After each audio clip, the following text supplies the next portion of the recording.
As I'm sure you're all aware, we're part of something called New Frontiers, which is a group of apostolic churches together on a mission. And each of the apostolic teams of New Frontiers gathers together once a year, usually in a country somewhere in the world, to meet and pray and share together. Sadly, that couldn't happen this year, so everything was on the internet, and Global 2020 was the result. I was personally part of both the public meetings and the private meetings that took place during that conference. And I'd like to talk to you a little bit about what happened. The main speaker was very interesting. His name was Mark Sayers, and he leads a very large church in Melbourne, Australia, called the Red Church. And he's also an expert on new technologies and trends that are happening in the world. And of course, with COVID, that is a lot that's going on at the moment. He talked about Deuteronomy chapter 8, and Deuteronomy chapter 8 and verses 1 to 3 talk about the fact that the Lord tested his people for 40 years in the desert to see whether they were going to be faithful to him, in order that they would actually enter into the blessings of the promised land.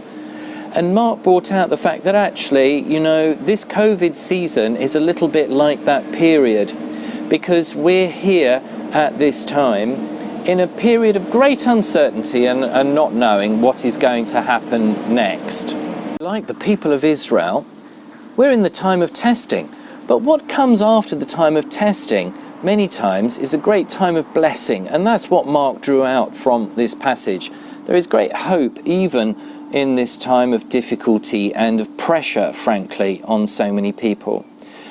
One of the other things that I noticed about this conference was that the number of people who are leading groups of churches in different countries, and the vast majority of them are all nationals of those countries, which is absolutely wonderful. Don't get me wrong, it's great to be an English person in Spain leading church here in El Faro, but it's wonderful to see people from Togo leading churches in Togo. It's wonderful to see a Ukrainian leading a whole group of churches in Ukraine, and indeed planting into the north of India as well.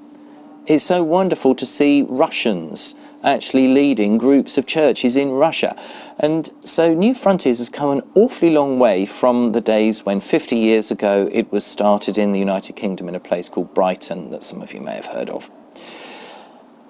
The vast majority of the churches in New Frontiers today are not English speakers. They speak the languages of the countries that they're in. That is wonderful, isn't it? What maturity has come. The private session that I took part in was the transition of leadership. Every year, all of the apostolic teams gather together, and they usually gathered by one person, and that person was called David Devonish.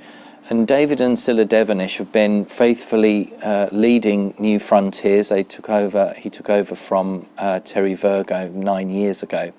And so this was the transition period. He's now retiring from that role. And someone called Steve Tibbett is going to take over, who's based in London.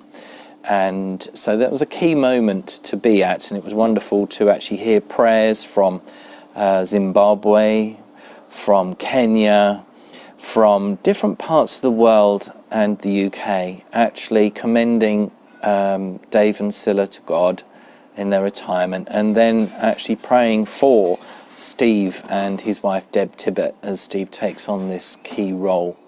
We're part of this, folks. We're part of New Frontiers. We have shared vision and values, and there's accountability within what we do, and it's wonderful to be part of something which is growing, isn't it, and that is truly worldwide today. So I just encourage you, if you get an opportunity to listen to those videos, they are available in Russian, Chinese and English, not Spanish, I'm afraid.